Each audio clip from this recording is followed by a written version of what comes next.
ఏపీలో గంజాయి ఇతర మాదక ద్రవ్యాల నియంత్రణకు ఏర్పాటైన మంత్రుల సబ్ కమిటీ కాసేపట్లో భేటీ కానుంది.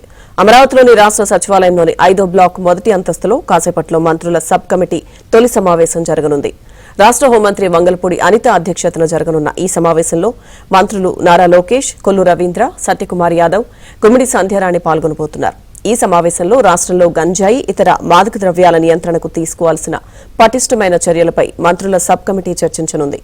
అలాగే గత ప్రభుత్వ హయాంలో ఇసుక అవకతవకలపై కూడా చర్చించే అవకాశం ఉన్నట్టు తెలుస్తోంది.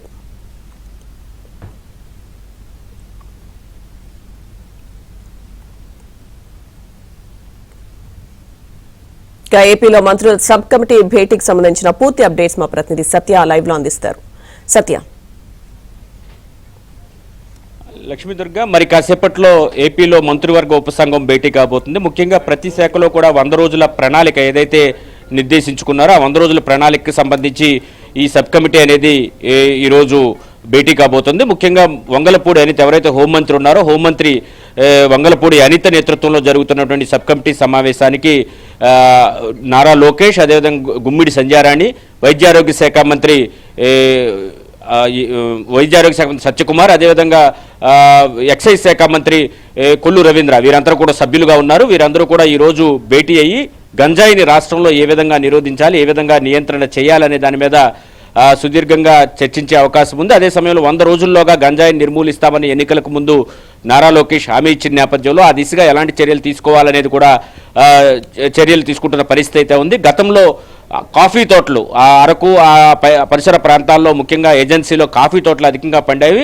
వైసీపీ అధికారంలోకి వచ్చాక కాఫీ తోటలన్నీ కూడా తొలగించి అక్కడ గంజాయిని పండించడం కారణంగానే రాష్ట్రంలోనూ ఇతర రాష్ట్రాల్లో కూడా గంజాయికి మూల కేంద్రంగా ఉత్తరాంధ్రలో ఉన్నటువంటి ఏజెన్సీ ప్రాంతం తయారైందనే చెబుతున్న తరుణంలో దీనికి సంబంధించి పటిష్టమైనటువంటి చర్యలు తీసుకోవాలని మంత్రివర్గ ఉపసంఘం భావిస్తుంది. దానిలో భాగంగానే గంజాయిని కట్టడి చేయడంతో పాటు అక్కడ ఉన్నటువంటి గిరిజనులకు ప్రత్యామ్నాయ ఉపాధి కోసం వారికి కాఫీ తోటల పెంపకం కావచ్చు, ఇతర ప్రత్యామ్నాయ ఉపాధి అవకాశాలు కల్పించేందుకు ఎలాంటి చర్యలు తీసుకోవాలనే దాని మీద కూడా ఈరోజు జరిగే కేబినెట్ సబ్ కమిటీలో చర్చించబోతున్నారు. దీంతో పాటు ఇసుక అక్రమాలపైన కూడా అంటే గత ప్రభుత్వంలో జేపీ వెంచర్స్ కావచ్చు, తర్వాత వాళ్ళ దగ్గర నుంచి సబ్లీస్ తీసుకున్న వాళ్ళు కావచ్చు, ఏ విధంగా ఇసుకను రాష్ట్రంలో దోపిడీ చేశారనే దాని మీద కూడా ఈరోజు సబ్ కమిటీలో చర్చించే అవకాశం ఉన్నట్టుగా తెలుస్తోంది. ముఖ్యంగా ఇప్పటికే ఫ్రీ ఇసుకను ప్రకటించింది చంద్రబాబు నేతృత్వంలోని ఎన్డీఏ సర్కార్. అదే సమయంలో గతంలో లారీ ఇసుకను 50,000కు అమ్మిన పరిస్థితి కూడా ఉంది. ఏ విధంగా బ్లాక్ మార్కెటింగ్ చేశారు, ప్రైవేటు సంస్థలకు ఇచ్చి ఏ విధంగా దోచిన పరిస్థితి అయితే ఉంది. ఈ అన్ని విషయాలపైన కూడా సమగ్ర విచారణ చేస్తామని కొల్లు రవీంద్ర ఇప్పటికే ప్రకటించారు. కాబట్టి ఆ అంశాలపైన కూడా ఈరోజు చర్చించే అవకాశం ఉంది. ముఖ్యంగా గంజాయి అంశం ప్రధాన అంశంగా ఈరోజు జరిగే కేబినెట్ సబ్ కమిటీ భేటీ జరగబోతుంది. ఈ కేబినెట్ సబ్ కమిటీలో ప్రధానంగా అంటే పోలీస్ శాఖ డీజీపీ, సిఐడి, ఇంటెలిజెన్స్ అదనపు డీజీలు, అదేవిధంగా సెబ్ డైరెక్టర్ కూడా పాల్గొంటారు. గంజాయి ఇతర మాదక ద్రవ్యాల నియంత్రణకు సంబంధించి, అదేవిధంగా పటిష్టమైన చర్యలకు సంబంధించి ఈరోజు చర్చించే అవకాశం ఉంది. ఇసుక అంశం కూడా ఈరోజు జరిగే కేబినెట్ సబ్ కమిటీలో కూడా ప్రధాన అంశంగా రాబోతున్నట్టుగా తెలుస్తోంది. ఈ సబ్ కమిటీలో ముందు నుంచి ఈ గంజాయిని అరికట్టడానికి ఖచ్చితంగా తాము ప్రయత్నిస్తామని ఏదైతే చెబుతూ ఉన్నారో మంత్రి నారా లోకేష్, ఆయన కూడా సభ్యులుగా ఉన్నారు. ఈ సబ్ కమిటీని హోంమంత్రి వంగలపూడి అనిత నేతృత్వంలో ఏర్పాటు చేయడం జరిగింది.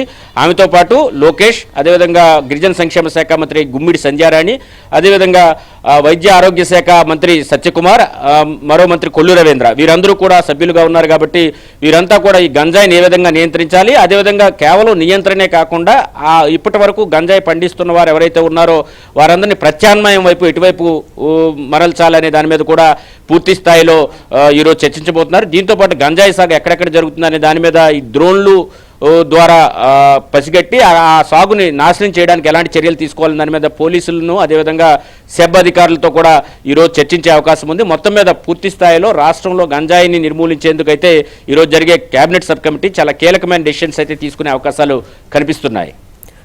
Right Satya, thank you.